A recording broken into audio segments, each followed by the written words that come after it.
Friends, स्वागत है आपका मेरे एएमए एजुकेशन चैनल के ऊपर। आज की हमारी वीडियो के अंदर हम करेंगे analysis of variance quantitative techniques for business decision. Unit third के मेरे नोट्स हमारी जो पिछली वीडियो थी उसके अंदर हमने किया था uses of non parametric test and difference between parametric and non parametric test. अगर आपने वो वीडियो नहीं देखी है तो उसका लिंक डिस्क्रिप्शन में है, आप लोग जाके चेक कर सकते हैं। और अगर आप चैनल पे नए हैं तो सबसे पहले चैनल को जाके सब्सक्राइब करें, बेल आइकन प्रेस करें फॉर न्यू अपडेट्स। तो आज के वीडियो के अंदर हम करते हैं एनालिसिस ऑफ वेरिएंस। अजम्पशंस क्या होंगी इसकी। एनालिसिस ऑफ वेरिएंस का मतलब क्या होगा? एनालिसिस का मतलब क्या होता है कि उस चीज़ के बारे में एनालाइज करना, उस चीज़ के बारे में और जानना। तो एनालिसिस ऑफ वेरिएंस का मतलब क्या होगा? दो से ज़्यादा हम सैंपल को लेके उसके बारे में उसके एनालाइज करना, उसको देखना, उनको टेस्ट करके देखना। Analysis of variance is also known as ANOVA is a statistical technique by which the significance of the difference between more than two samples mean tested। दो से ज़्यादा सैंपल टेस्ट किए जाते हैं।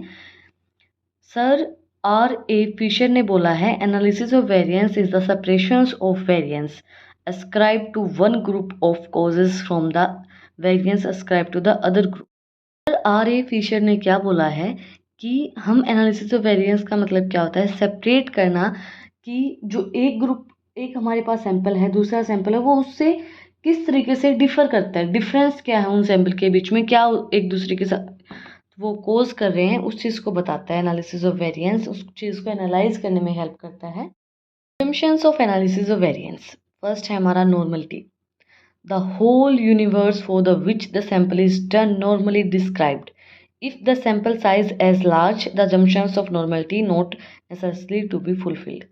देखो, जो हमारा पूरा यूनिवर्स है उसके अंदर सारा जो सैंपल होता है वो नॉर्मल होता है। बट अगर हमारे पास सैंपल साइज लार्ज है तो ज़रूरी नहीं है कि नॉर्मल वो सैंपल हो, नॉर्मलिटी उस चीज़ के अंदर हो, नेसेसरी नहीं है। देन नेक्स्ट है हमारा same population variance. It means the variance of universe is the similar from which the sample are taken. मतलब सेम पॉपुलेशन ऑफ वेरिएंस आप उठा के लेके आओगे, जो आपने जो पहला सैंपल उठाया है वही उसी तरीके का दूसरा आपका सैंपल होना चाहिए, सेम पॉपुलेशन ऑफ वेरिएंस आपका होना चाहिए। रैंडम सिलेक्शन करेंगे आप। The items takens into the samples are randomly selected. जो अभी आपने आइटम लिए हैं उसके अंदर वो आप रैंडमली उनको सिलेक्ट करोगे।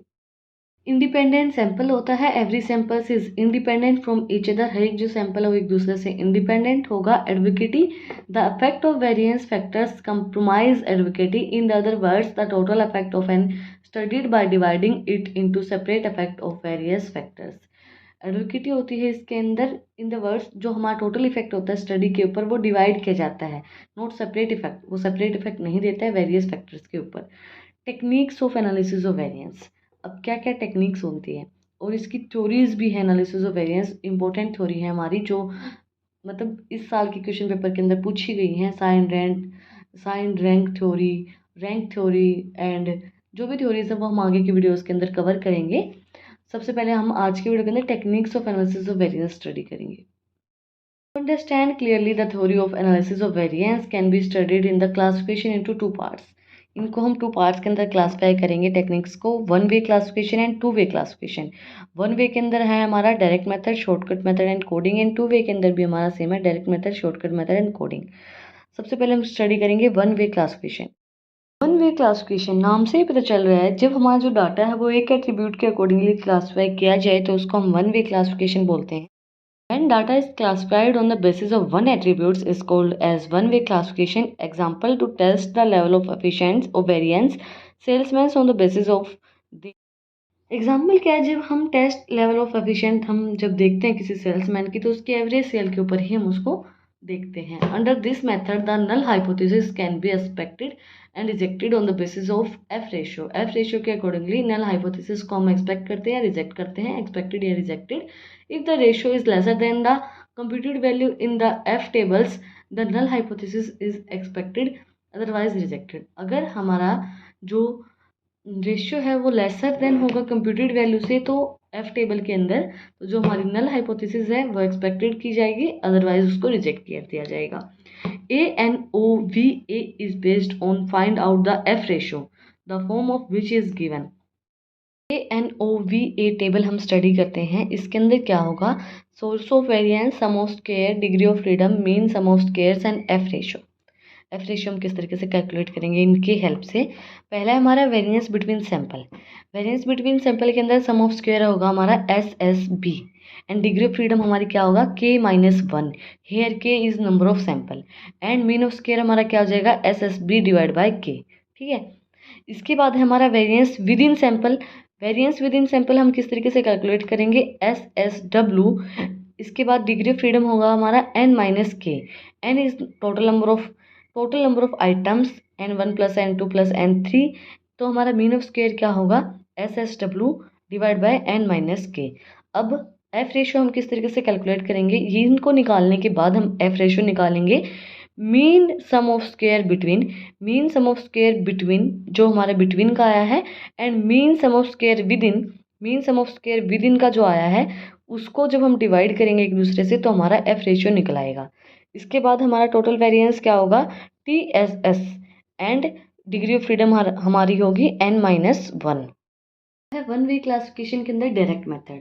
Under this method arithmetic mean is separately calculate for the sample to find out the SSB and SSW। इसके अंदर क्या है, हम इनको सेपरेटली कैलकुलेट करते हैं SSB एंड SSW को निकालने के लिए, अर्थमेटिक मीन को निकालने के लिए। एग्जाम्पल है x1 bar, x2 bar and x3 and so on. Then all these means are added and are divided by the number of samples to find out the general average. It is depicted by the S bar bar and the SSB and SSW are calculated. SSB and SSW हम इसके अंदर calculate करेंगे। SSB equals to N-1 x1 x bar 1 minus x bar 2 plus N2 x bar minus x bar 2 and plus N3 x3 1 bar minus x4। इस तरीके से हम इसको calculate करेंगे। SSW को हम किस तरीके से कैलकुलेट करेंगे, सिग्मा x1 माइनस x बार 1 2 ब्रैकेट हमारा square plus sigma x2 minus x1 x2 and फिर हमारा square plus sigma x3 minus x बार 3 फिर हमारा स्क्वायर प्लस इस तरीके से हम इसको SSW को कैलकुलेट करेंगे। देन नेक्स्ट हमारा शॉर्टकट मेथड। शॉर्टकट मेथड होता है ना वो बहुत इजी होता है, बट जो डायरेक्ट मेथड होता है वो बहुत ज़्यादा टाइम कंज्यूमिंग होता है। एक कॉम्प्लिकेटेड इसके अंदर प्रोसेस होती है इनको कैलकुलेट करना, SSB एंड SSW को कैलकुलेट करना। हम शॉर्टकट मेथड का यूज़ करते हैं। The direct method of analysis of variance requires a long computation activity and lot of time, and if the mean is not integrates the calculating between more complicated, and to avoid this difficulty shortcut method is suggested. In difficulties को lot of time लेता है, वो complicated method होता है, तो इन difficulties को कम करने के लिए हम शॉर्टकट मेथड का यूज़ करते हैं। लास्ट बट नॉट लीस्ट हमारा coding method. The most important property of F ratio is that in the case of common factors is added to subtracted from the multiplied with और divide by in all the value of all the samples, the ratio will not be least affected. Hence this method is used to simplify the difficulty calculations in the analysis of variance.